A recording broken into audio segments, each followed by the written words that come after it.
Follow the money. That's what I always say. You always follow the money. Yeah. This is Follow the Money with Mitch Moss and Pauly Howard on VSiN. Here we go. Welcome in. It is Follow the Money on VSiN, the Sports Betting Network. Thanks for watching today. YouTube TV, listening on Sirius XM Channel 158, iHeartRadio, TuneIn Radio, or any of our outstanding affiliates across the country. A lot of Week 16 reaction on this 3-hour program today. We will look ahead to the numbers in Week 17, get you set for a Monday Night Football betting preview multiple times, talk about the college football quarterfinal numbers that we have.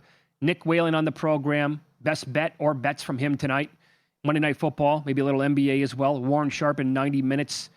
And Stanford Steve live in Indy tonight. His thoughts on the Monday Night Football game and reaction to the games that we had in college football.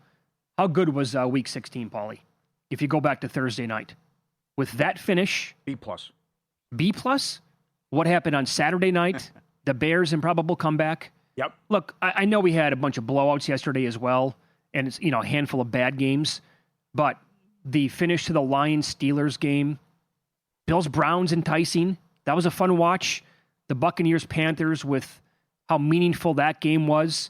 The Jags going to Denver. I mean, that was maybe one of the performances of the entire year by any team. Pats-Ravens to cap it off on Sunday night. Yep. In terms of overall, this is why we love, betting this stuff is like it's king and it's with a bullet. But then when you get that extra drama involved, that's why everybody, we only have a couple of weeks of this left and it stinks. Well, you can look at all these playoff scenarios where a team could get the 1 or the 2 seed or then drop to the 7 or miss out. Yep. And then what could happen in the AFC where you still don't have all these seeds decided and all these teams that can still get the 1 seed. To think that the Chargers could get the 2 seed and win this division. They've quietly won 7 of 8 and no one's talking about them as they keep winning games. And I still can't get over the Chicago Bears, who have 6 times have won a game when trailing with less than 2 minutes left, the most since 1970. The Packers are their first 4 drives inside the Chicago 10, a grand total of 6 points. And I'm sick of seeing shotgun on 4th and inches. I'm sick of the fumbles inside the 1 or 2 yard line. But how the Bears keep doing this on a regular basis. First of all, you have to go back. Come on, onside kick. They're 11-1 in play before the onside kick. They butcher the clock. They have to kick the field goal, and they still win the game. I don't think 11-1 was high enough. Probably not. Because it's a dead play. Right. And I think you mentioned this yesterday on the VSiN tailgate show that we do every Sunday morning at 9 o'clock Eastern time. The Eagles-Commanders game, wasn't there a conversation on the broadcast about how you just get rid of it? Greg Olson, yes. And then later on, 3 hours later, it actually happens, and they get it. And a lot of people, by the way, reminding me that game felt a lot like the NFC title game collapse in Seattle 10 years ago. Yeah, not bad. Actually, that game was... Not bad. That game was an all-timer. Nothing will top it. But there were shades of it in this Chicago game. Mm-hmm. They had zero business at all being in it. Yep. And I was totally fine after Malik Willis came in. The guy's good with Matt LaFleur. Like, that can work. But, again, for them to be the 2 seed right now in the NFC, and they would be hosting the Packers right now if the playoffs started today, that is absolutely bananas. It's a wild season. I would say this. It's a strange season. It is. Trevor Lawrence is playing at an MVP level. New England's awesome. Broncos, even though with the bad loss, can get the 1 seed. Mahomes isn't going to make it. Jackson's not going to make it. Goff's not going to make it. Burrow, we already know, is out. Every team above 500 at laying a big number as a favorite didn't cover yesterday. It was a weird week. And again, a lot of people still think the Bills are good, but they gave up 160 yards rushing again to a bunch of no-names in Cleveland. Right. And do you know who they would play right now in the AFC playoffs if they started today? They would go and play at Jacksonville.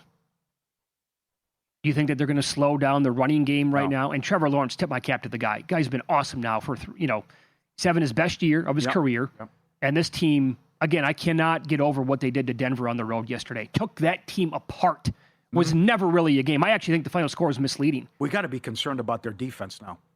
There's some bad performances now. Guys are running wide open. Your tackling's been atrocious. And that is now Love and Lawrence that have carved you up. Green Bay's up 9 in the third quarter, and then the interception happens and Watson gets hurt. Yeah, no relation to Moss, by the way, in the secondary. All the penalties. Weakest link on the team. That's right. More than likely. Yep. But that was, I couldn't get my eyes off that game, what they were doing. And that was, again, Lawrence was fantastic. and I've never been a fan of him. Like that's the way in his current form right now. That's the guy we were told about. That's the guy we watched at Clemson. We were supposed to get that for his entire career. And my biggest problem with him has been he hasn't come close to living up to it, and yet he gets a pass. Like if he was another number 1 overall pick playing like he did, he'd get absolutely mauled in the media. For some reason, didn't. Golden boy, and now he's finally playing like it. 6-0 straight up in ATS, outscored their opponents 205-92. I got one for you. They are cooking now. They are the best team in the NFL to go over their team total this year. They're 12-3. Yeah. 7-0 on the road. Yeah. So all great numbers there with that team. And then how about what took place yesterday with the Lions late against the Steelers and how that game unraveled? First of all, the PI on Tesla, I thought that was outrageous. Absolutely. Chiefs been running that for years. And I go back to the St. Brown play. Michael Irvin, that was his whole career, pushing off and doing stuff like that. Never calling it. By the way, I think it was either the post game or during the broadcast on the actual game itself. They said, little phony baloney time there from Jalen Ramsey. Oh, acting. The acting. Little NBA. Big time. Absolutely. Yep. I feel the same way as I did Thursday night. I feel dirty and like you have a bad taste in your mouth of how that ended. Number one, it took them 5 minutes to explain it. And then it's offensive PI. You think the Lions are going to win. Goff said you can't blame the officials, but they are down so many guys. And I know you're going to come over to the dark side now with this Pittsburgh offense. 481 yards, killed them on the ground. But Detroit, points allowed, 27, 31, 36, 34, 29. They also had 3 different centers in there. They had 12 carries for 15 yards. Yeah, I'm not coming over to the dark side. Yeah, we can run the ball. We got all the weapons with the Pittsburgh Yet another Steelers. bet. Don't make the mistake. Another horrible defense they played yesterday. Okay. Now, and here, by the way, so here's something I don't think anybody's talked about. If the Lions actually score that touchdown there's a huge sweat. Do you know what it is? They take a 30-29 lead. Massive gambling implications were on the line. Give or take 8, 10, 15 seconds left. Depends on which play we're talking about here that would have been a touchdown. They were going to go for 2. Okay. The teaser? And if they get it, they cover teasers. If they don't, it's either a loser or it's a push because they were sitting at 7 for most of the week. Mm-hmm. But when people were teasing them down late from 7.5 down to 1.5, and they would have gone for 2, there's absolutely zero reason to kick the extra point there. And people would have lost their minds over that. I wanted him to get in just to see the reaction from the 2-point attempt. But Boswell missed, which was a miracle in and of itself. This guy's automatic indoors, and he shanks one to keep the Lions' hopes alive. I don't know. 1 pass interference with a second left from 63, he might be good. That's true. So that's unfortunate that it didn't get in, and I just... Why are they calling this all of a sudden? They've been running that pick play for years, and they never call it. Yeah, when it's dirty... Kansas City's been doing it for years, and now they're calling this? When it's dirty and obvious, call it. Yeah. Much like No Country for Old Men. Call it. Yes, Call it. yes. But that was, come on, that was a normal, benign play yesterday for the most part. And also on the Lions, how do you allow the touchdown to Gainwell before the half? Shame on you. Oh, that was so bad. Oh, that's awful. Turn around, find the ball, and someone touch him or tackle him. That is just unacceptable. And I could argue the 2 long runs were worse, where they didn't even get a hand on the guy. I would agree. How bad the rush defense was. So I love their win total under, but I can't believe they're going to miss the playoffs. They're out. Mahomes is out. And then we got this Christmas Day slate where we're going to have all 3 home teams going with a third-string tight end, or third-string quarterback, rather. I can't believe Tampa Bay. Tampa Bay gets the rushing attack going, and now they can't throw the ball. Evans, Godwin, McMillan, a combined 76 yards, 1 longer than 13. Yeah. And they're 0-7 ATS run, which is historic. So still, they're a game behind Carolina with 2 weeks left. They're $1.60 to win the division. Still favored to win it. Yeah. If you can believe that. Give me a reason to have faith in making a bet in Tampa Bay right now. Well, Miami quit, so hopefully they can win Sunday. Miami looks like a dead team walking. Yeah, so does Tampa. And then it comes down to, well, you get the division on the line then at home. I'm just very bitter about Baker. He reached into my pocket and took more than 2 stacks of high society from me. So he lost me this year. He's playing. Dude, if you're hurt, please say something. He will not say that he's hurt. Yeah. You're looking like the guy who got ridiculed and bashed from the first 6 years of your career, and you're the guy who was cut from several teams and couldn't even make a roster. You've been pathetic, awful. And I get it if you're hurt, but just admit it then. Well, that's all fair. But I'm not going to kill him. The guy I want to crush is Harbaugh. Harbaugh and Monken again. How does this continue to happen? And I love this Ravens team, and they have so much talent. I know they did it to themselves. The sloppiness, the silly turnovers.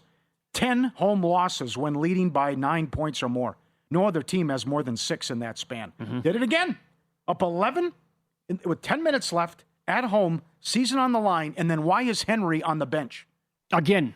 All you have to do is give him 25 carries a game, and you might go to the Super Bowl. But I know he fumbled early, but he didn't have a touch in the last 12 minutes. And in prime time at home, Harbaugh was 22-3 coming into this year. He's 0-3 this year. They are 3-6 at home. And blown leads after blown leads with this guy, and how you let that one get away. The Flowers fumble, the Henry fumble, and then he's not on. They just remember the Thanksgiving night game. They just completely went away from him. That guy should get 25 carries a game. They're cruising. The stadium's on fire.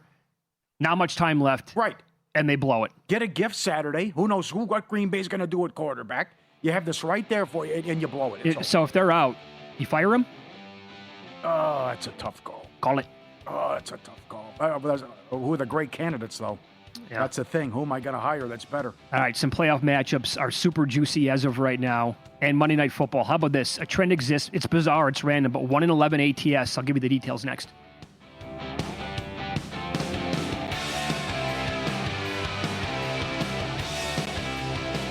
So you're listening to this podcast because you want an edge. But what if I told you you're only halfway there? You've got the mindset. Now it's time to get the toolkit to match. Here's the thing. Pro bettors spend thousands on data and tools, but what they don't want you to know is you can get the same edge for a fraction of the cost with VSiN Pro. With VSiN Pro, you get access to expert picks, public betting data, prop projections, powerful tools, analytics, and more. Tap the link in the description and see why thousands of bettors are already using VSiN Pro to cash more bets.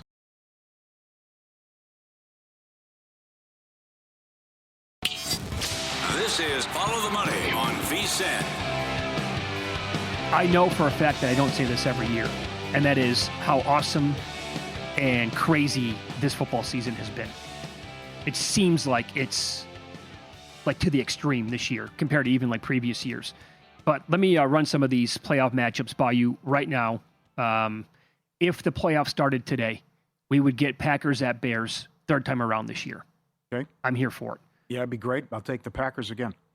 We would get... Blew that game. Yep, that would be the 7-2. The 6-3 would be the 49ers at the Eagles. Oh. Boy, that is tough. Could the 49ers defense... Well, the Eagles offense has been bad. Yeah, they haven't fixed anything. I mean, they got Barkley going late, but they still have their issues in the passing attack, yeah. The 5-4, a rematch in the regular season of the Rams at Panthers. Rams will blow them out. You think so? Yeah, they will not slow them down. Rams will get whatever they want offensively. As great as those sound, I actually think the AFC playoffs right now would be better. Or maybe on paper anyway, I would be looking forward to them a little bit more. Chargers at Steelers, 5-4. It'll be completely different than the first meeting in Los Angeles. Chargers are hot. I still have concerns about their defense, and it's too bad what's happened to the offensive line. Yep. But I am here for this new and improved Steeler offense. And Rodgers has played great the last 3 games. It's actually to the point of where I can't believe I'm saying this because it looked so obvious a month ago that this was it for him. If he finishes like this and it goes out on a high note for the 2025 season, does he come back? Is that a thing? Possibly. Bills at Jags. They're making it easy on him. Everything's short, and he's got that rushing attack.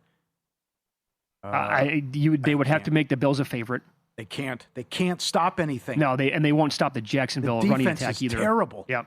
I mean, Cleveland cashed that ticket, 14-1, first touchdown in the early games. Bam, right down the field. Yep. This is going to be a game where, to steal your phrase this year, Josh Allen will have to be Superman because there is a chance that Jimbo Cook is not going to run against Jacksonville's defense. Yeah, right. Right? Yeah. And the other game, oh man, it would be Houston at the Patriots right now. That'd be your 7-2. Stroud was awful yesterday. The whole offense. They were bad. It was it was a letdown spot. They didn't play well. They had busted coverage on Genti, and he had a long touchdown run as well. Stroud was off all game, way off, and they got bailed out by the flags and the calls that went their way on the last drive. That is a 3rd and 20. Yeah.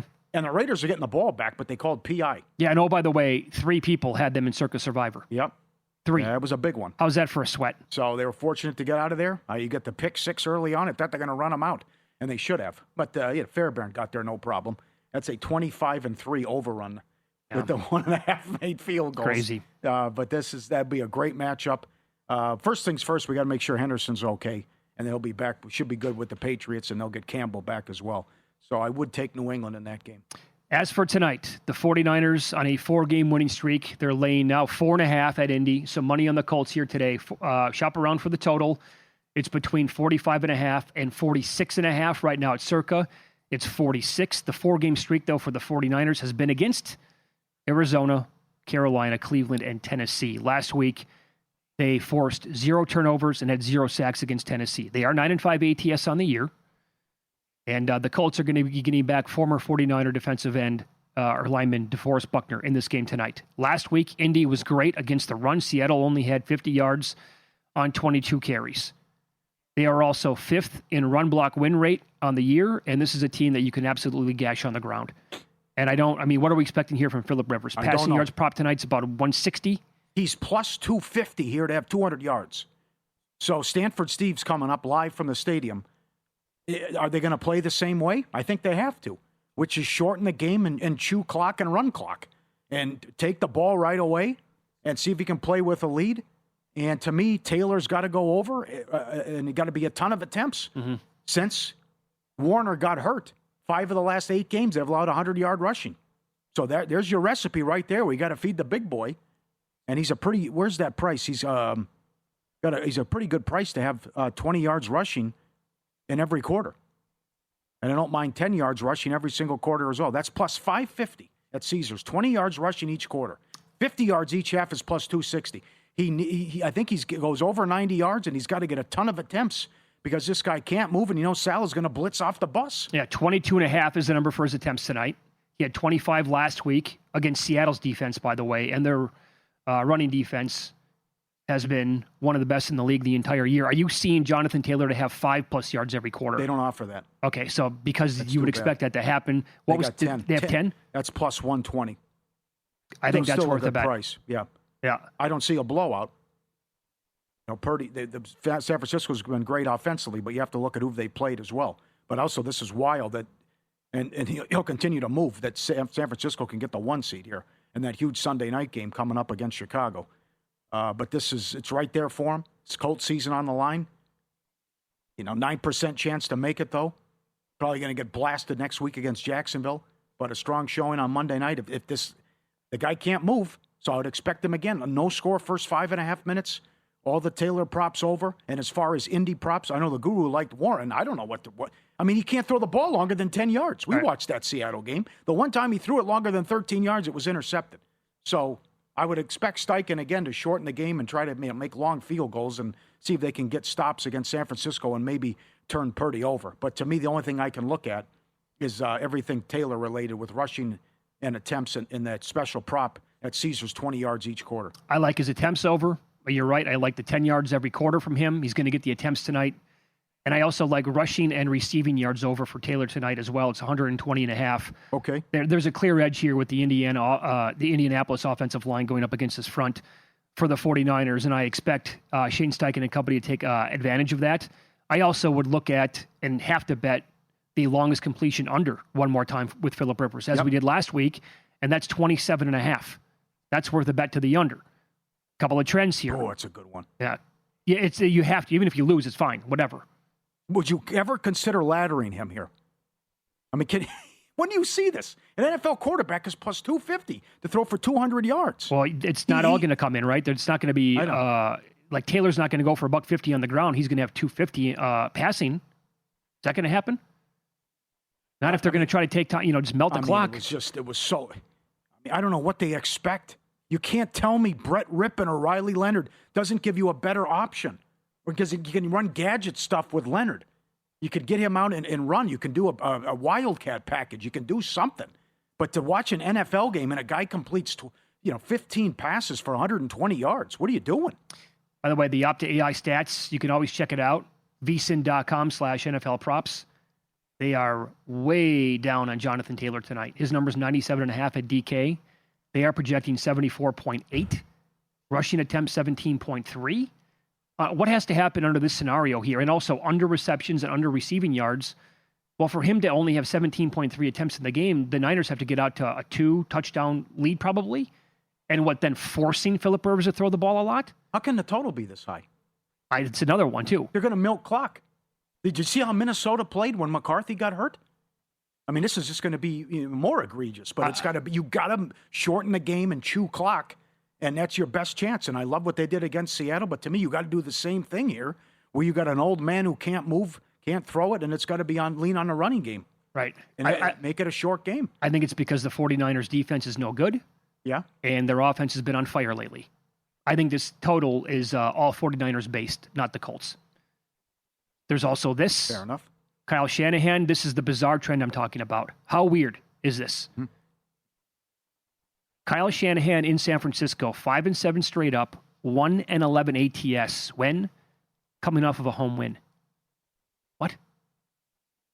But we've talked about that a couple of times this year when they've been in prime time. That's like that Jet trend, which finally came to an end, but that's right. There's some weird, you play with these numbers, you're going to see some weird stuff. For sure. And I'll give you another one here. When you're looking at, and this one I can buy into a little bit here. NFL home dogs on Monday night are 20-16-1 ATS going back to September of 2021. That is 55.6%. However, the last 35 of those games have gone under 24 times. 24-9-2. Graded by Steve Mackin and VSiN.com, producing only 40 points per game. So a home dog on Monday night, those games specifically have produced low-scoring games. That's 72.7% to the under last 35 games. And I think you have the perfect recipe for that tonight. Where they are a home dog, It's going to be a heavy... I mean, can you bet on attempts per quarter or per half from Jonathan Taylor? Every drive, he's going to get at least 1 or 2 carries. Yeah. That I don't see, but I would attack it with the 20 yards, 50 yards, and that kind of stuff per quarter and per half. VSiN's holiday special gives you VSiN access through May 1st, just $79. Looking for the perfect holiday gift or a smarter way to bet the biggest games of the season? Real-time betting splits, AI-powered prop tools, 24/7 video on the Watch app, college football playoff betting guide. Give yourself the gift of smarter betting. VSiN.com/subscribe. It's loaded. The website's incredible, and every single preview on the bowl games. VSiN.com/subscribe. More reaction to the weekend and player prop angles for tonight. Coming up with Nick Whalen on the program. This is Follow the Money on VSiN, the Sports Betting Network.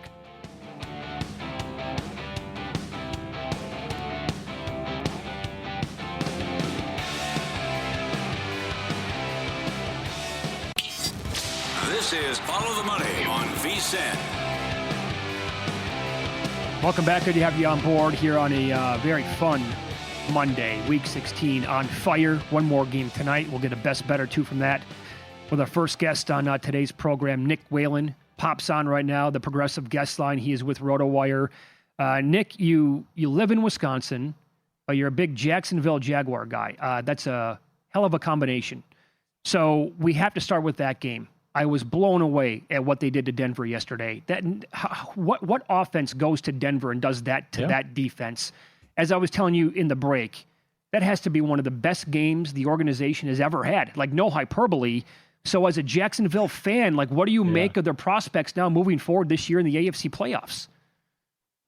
It's been a whirlwind. I've had to contemplate things that I've really never thought about before in my life as a Jaguars fan. For instance, could the Jaguars actually win the Super Bowl? And the answer is maybe. The answer is it's a real possibility, partially because I just don't think there's that other dominant team in the AFC. That's something we've been talking about in this spot throughout the season, right? And it certainly looks like the Ravens are not going to get their seat at the table. I think that ship has sailed, for them flipping the switch. You don't have to worry about Joe Burrow. You don't have to worry about Patrick Mahomes. There's still the specter of Josh Allen out there. But I think when you look around the AFC right now, it's like, why not Jacksonville? Are they really playing at a lower level than any of these other contending teams right now? I don't think they are. I mean, this is now 6 straight wins. It's 8 straight games in which they've scored at least 25 points, which no other team in the NFL has done. And to answer your initial question, as far as, what offense goes into Denver and puts up 30 plus, the only other team to do it this season was the New York Giants in that crazy come from behind win for the Broncos midseason. So maybe that's not the elite company you want to be in if you're Jacksonville, but you absolutely have to tip your cap to Trevor Lawrence. And I think more so to Liam Cohen for getting Trevor Lawrence prepared and ready to play at by far the highest level of his career. He has never had a 3 or 4 game stretch that's come anything close to this. Last 4 games, 12 total touchdowns, 0 turnovers. That's the big thing. And even in this Denver game, which we knew would be a big step up in competition, it's not the New York Jets like it was last week.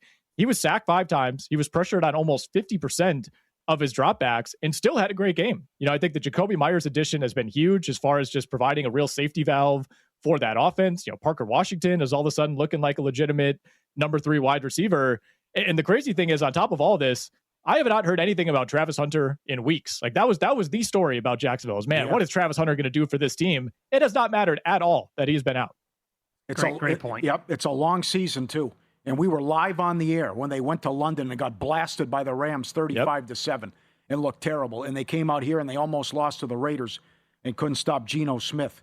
Also, a month ago, the Packers looked like a great chance to make the Super Bowl. I still thought they beat the Bears. They have a better team. They have a lot of talent.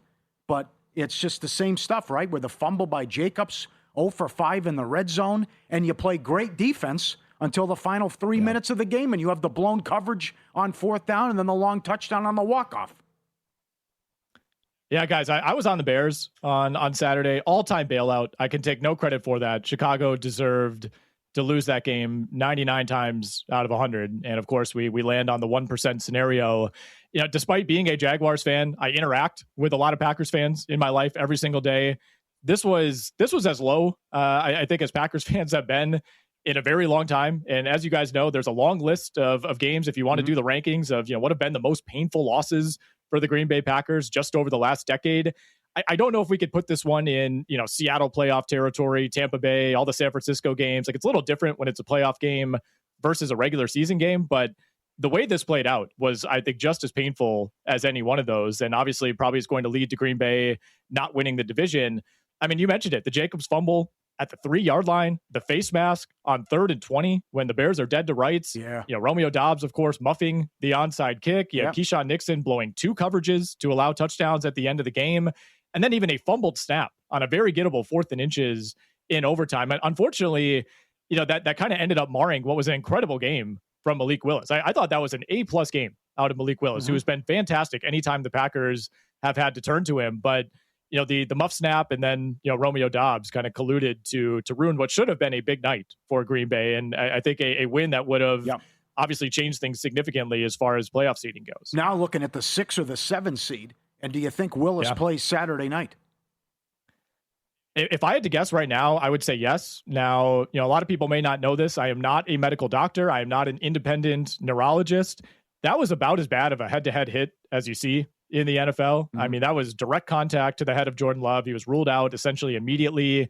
The game is on a Saturday again this week, so you don't even get the extra day going Saturday to Sunday. I would be surprised if Jordan Love is out there. I think especially because the Detroit Lions lost yesterday to Pittsburgh. That was a nice gift from Aaron Rodgers to Packers Nation. Like, that does take a little bit of the pressure off of this game. You don't want to go to Minnesota having to absolutely win that game in week 18, but this feels a little less dire. So to me, Malik Willis dealing with a shoulder injury versus Jordan Love with a concussion, it's a little bit easier for me to see Willis pushing through that as opposed to a situation where Green Bay and Love aren't really in control of whether or not he's available. Pauly's all in now on the Steelers. Really likes what he's watched over the last 3 weeks with the offense. It's been good. How far do you want to go with him, Nick? Look, I think we have to take everybody seriously in the AFC at this point. And I really have been an anti-Steelers guy for most of the season. I like Detroit in that game yesterday. I was shocked the degree to which the Lions could not run the ball on a Steelers defense that had given up almost 500 rushing yards in back-to-back games earlier in the month. But, Pittsburgh is playing, I think, its best football of the season. I still don't understand how they're doing it. It's like you have running backs who play receiver. You got Jonnu Smith carrying the ball out of the backfield. You got this pass-catching group of tight ends, plus Marquez Valdes-Scantling is all of a sudden in the mix. I don't understand it. I still don't think the Steelers are winning the Super Bowl. But, if you're looking at the playoffs right now and you said, could the Steelers beat the Chargers in the wild card round? Yeah, I think they could. Could the Steelers steal a win against Jacksonville or New England? Yeah, it's possible. They've already beat the Patriots earlier this season. I don't think anything can be ruled out. I don't think they're a good team, but every other team in the AFC specifically has major flaws, and that includes the Buffalo Bills, who, if they were playing anyone other than Shadur Sanders, probably lose that game yesterday. Yep, totally agree. Nick Whalen, our guest, Rotowire, he's on the Progressive Guest Line. There is a lot to at least think about for tonight's game and potentially add to the old portfolio. What have you done? What are you looking at overall for player props here? Well, first of all, I am on the Colts here on the side. I played that at 6.5 earlier in the week. I don't want to over buy in on this Phillip Rivers narrative. It really has nothing to do with the handicap. We need Phillip Rivers to play clean football. We need him to pick up a couple third downs here and there. But I do worry about the Niners' run defense going up against what will probably be another high volume game for Jonathan Taylor. I think he can have success. I think the Colts can again, go on these long drives, kind of play keep away from the Niners. So I think there is a good chance that we see a close game. In terms of props, I am looking at Jonathan Taylor. If I like him to carry the ball 25 times, I think you got to look at the over 22.5 attempts, the over 95.5 rushing yards. Mm-hmm. The question with the attempts is, can the Colts actually play ball control enough to get him there? I think they can. Mm-hmm. On the San Francisco side, no Ricky Pearsall tonight. And the Colts are getting DeForest Buckner back. I think that matters, going up against a shaky offensive line for the Niners. So, excuse me, I see this as more of a pass script for San Francisco. Give me George Kittle over 5.5 receptions. I think the Colts can kind of do what the Browns did a couple weeks ago and limit Christian McCaffrey. They are number 2 in the NFL in terms of limiting running back receiving production. So this isn't a great matchup on paper for CMC. I think Purdy has to look elsewhere. What do you think of the total, by the way? 46.5. Because I'm with you. Like I haven't bet it yet, but I think I probably should bet Taylor carries over 22.5. And with that ball control angle, 46.5 is kind of a high total. I think so too. And a lot of it depends on your faith in Phillip Rivers playing a clean game, because, if this gets into a situation where he's just so limited that the Niners are sitting on the run and, the Colts are going 4 and out, 5 and out, and they're giving San Francisco opportunities, that does worry me. But I think, Rivers going up against Seattle with like 3 days to prepare against that defense and really not turning the ball over. I mean, I know he threw a pick at the end. That was total desperation.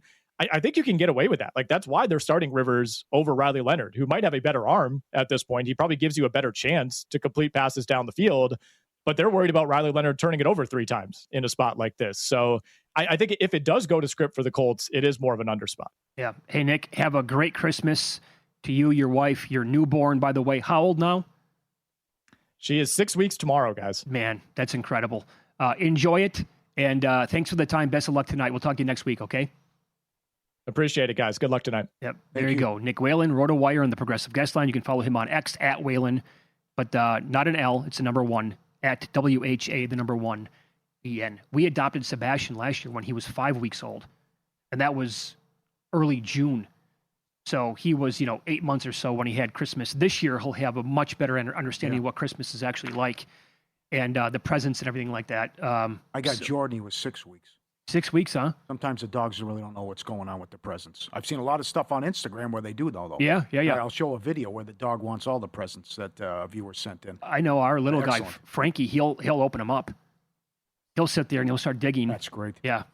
So I was looking at Jennings, but his number's too high. I think Jennings has a big game, but he's at 55, 60, though. But someone's got to go off without Pearsall. All right, win some, lose some coming up next. Paul's going to tell you about a 90-1 ticket that cashed. This is Follow the Money on VSiN, the Sports Betting Network.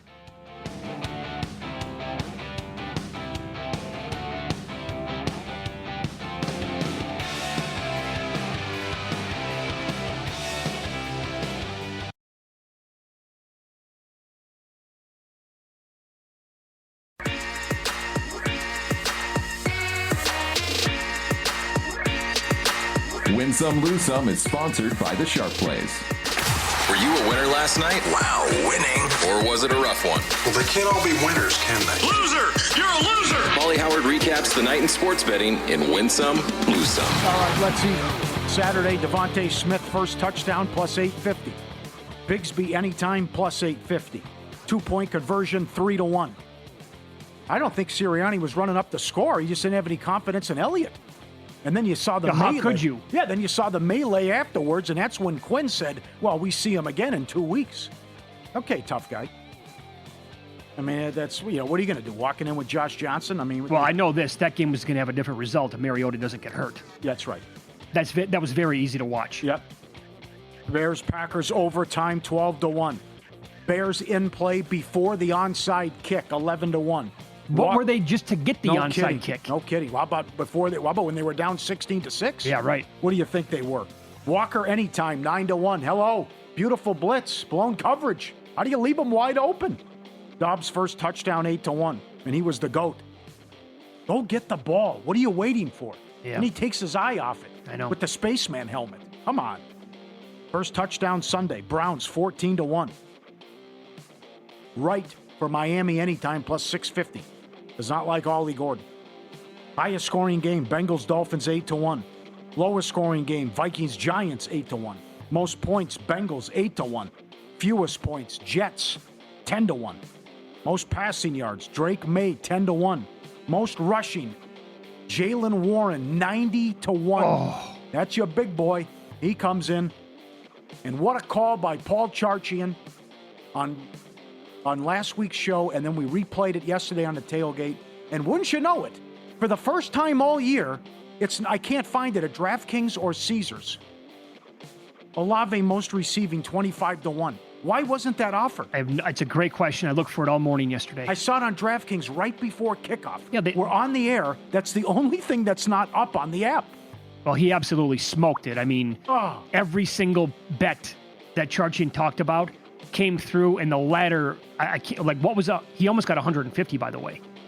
So what was 125 yards on Olave? A huge number. Yeah. Great call. Alabama in play, plus 750. What was that? No, they were dead. They were dead. Oklahoma gave them life. By the way, Saints 10-1 underrun. Fewest points, Texas A&M, those frauds, 12-1. I didn't focus enough on that they played nobody in SEC play until Texas, and they got buried. That really was a weak schedule they played in the SEC, and they were pathetic. Yep. At home, 3 points. The fight was a farce and an abomination. So here's the thing. We're going to get at least one SEC team in to the semifinals because Georgia plays Ole Miss. It probably won't go well for Alabama against Indiana. Well, maybe. I hope so. Joshua to win in round 6 was 10-1. 4+ knockdowns at Will Hill. Caesars was 10-1. Subscribe, be part of the team. VSiN.com, our radio and podcast friends.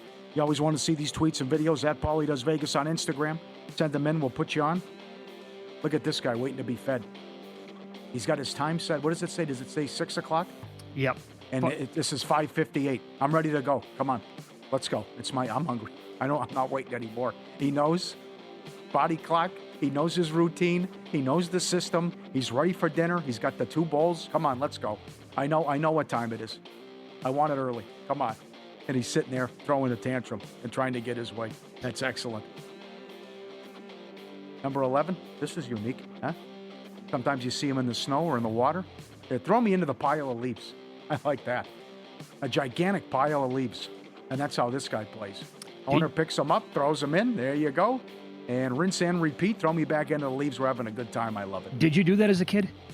I would. With the leaves in the yard? That was a big deal. Jump in, yeah. Yes. Same. Now, that's a massive yard. Right. I mean, I like the one where the dog goes in on his own. Yeah. And gets a running start from the porch. We had that keeps one going video in. at the time where the dog was actually, Right. he stayed there. Yeah. And you could barely see his nose through the leaves. Yeah, they're great. Lose some Saints. 2-13 ATS in the first quarter. They've yet to lead after the first quarter all year. Damn. Falcons, Arizona over. 44.5 up to 48.5. Well, I got to tell you, I got a bad number on that. I still bet it over. That game should have been, could have, should have, would have been in the 30s. Yep. Arizona's lost 12 of 13 also. Bad for the books. Teams off a shutout loss, 7-0 ATS this year. That came in with the Bengals and Raiders.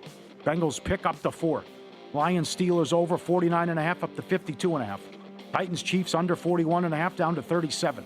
Saints got as high as 7. Look ahead line was 2.5. Oh, man. Aaron They closed 7? Yeah, there was 7. Okay. There was a 7 at DK. Aaron Glenn today, be patient, we have a plan. Well, it's Brady Cook again. Enjoy. The Patriots are going to crush them. Cowboys 14-1 over first half this year. That was Can you believe it? way too easy for the Chargers. Oh, They got piece of whatever they wanted in that game. I didn't think they played well in the second half. I don't disagree. He missed a couple throws, but like they had 3rd and 1 and threw a bomb and then punted, but it was way too easy. Guys wide open. For the line move, sharp plays already there. If they don't just follow the market, they help shape it. You're not going to outsmart billion-dollar books or full-time sharps on your own.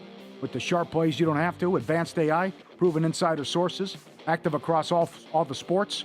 They deliver the edge serious bettors rely on. Free reports, alerts, market-moving insights, straight to your inbox or X-Feed since 2011. Jeff and the crew have been at it. Documented results, public logs, transparent receipts. Look for the first touchdown plays coming up tonight. Stay ahead of the line, sharpplays.com. Maybe this is an idea for a new segment down the road. I'll just ask you right here. Do you find it refreshing or repulsive? Okay, I like it. That we're not going to have Patrick Mahomes, more than likely not going to have Lamar Jackson, and we don't have Joe Burrow in the playoffs. And Goff. I love the Lions. I love watching them play. It's unfortunate what happened last year. Their fan base deserves it. I throw the Lions in there, too. It's unfortunate. Okay. I would say it's also unfortunate what's going to happen on Christmas with 3 third-string quarterbacks. Oh, boy, the timing. I have a very strong comment on the Lions coming up in about an hour. Very strong, and I absolutely mean it. Ben Johnson looks great. They don't. Yeah, you're right. I think this is awesome this year in the AFC. Really? Oh, I think it's fantastic. Yeah, it's wide open. That's why I love it. I absolutely love what's going on in the AFC. You can't complain, I guess, because everyone had Chiefs fatigue. And then before that, it was New England fatigue with Brady and Belichick. Yeah, we're going 25 years now, combined. But the Patriots are stacked there. Get another franchise quarterback, though. So I firmly believe what Nick Whalen was talking about 20 minutes ago on the program. Like you can make a case for any team in the AFC. Now, I told you that I could not wait to bet against the Steelers in the first round of the playoffs if the matchup is right. Well, you know where they're going to play. Like if they got the Chargers, then I probably would not bet it. If they landed the Bills in the first round, then I'd bet the Bills. I'm absolutely going to be on Buffalo in that game. I don't think that goes well for Pittsburgh. Could be wrong. But if they get the Chargers, now I can see them maybe winning that game. It's not like, and by the way, I actually think, and maybe I'm overreacting to the two guys being off the offensive line, but when you look at Slater and Alt being out for Slater's been gone since training camp, Alt pretty much the entire year. If they were fully healthy across the line, why couldn't that team come out of the AFC? And maybe they can. And I'm overreacting to, their 2 starting tackles not being on the team, but I don't think I am. And then if you want to run any of these other teams by me and say, here's the case for them, although I think you have to be a little concerned about the Texans offense now.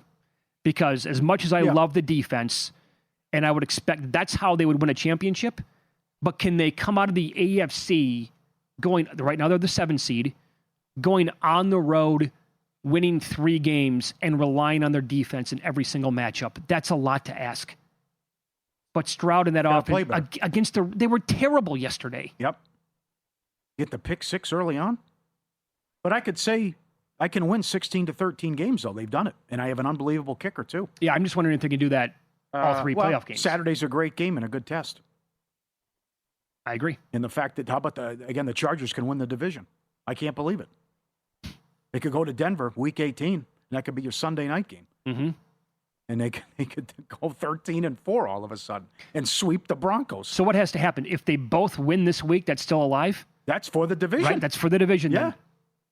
Because they'll have the tiebreaker overall, yeah? That's nuts. Oh, my God. Oh, wow. Great stories out of the AFC. And I can't believe what we're watching right now with Jacksonville. Maybe his time has come. Maybe it's all popping right now in real time with Trevor Lawrence. Kid was awesome yesterday. Yep. Good way to close, though. And see if they can bury the Colts on Sunday as well. They should. See if there are letdown spots coming, but they've been great. 6-0 straight up in ATS. We'll expand on some future numbers coming up a little bit later on in the program. Yeah, I think there's a division parlay to be made that you should bet. I just don't see some of these teams blowing it. And I still find the coach of the year market is absolutely fascinating. Yep. It's right there for Shanahan. You can't deny him if they get the 1 seed. I know. Especially he's going to, on the way there, he's going to beat Ben Johnson. All right, up next, Week 17 numbers, 2 Christmas Day games, 3 Christmas Day games. They've taken quite the turn. 2 more Saturday games and some super low totals on the betting board to kick around next year on VSiN.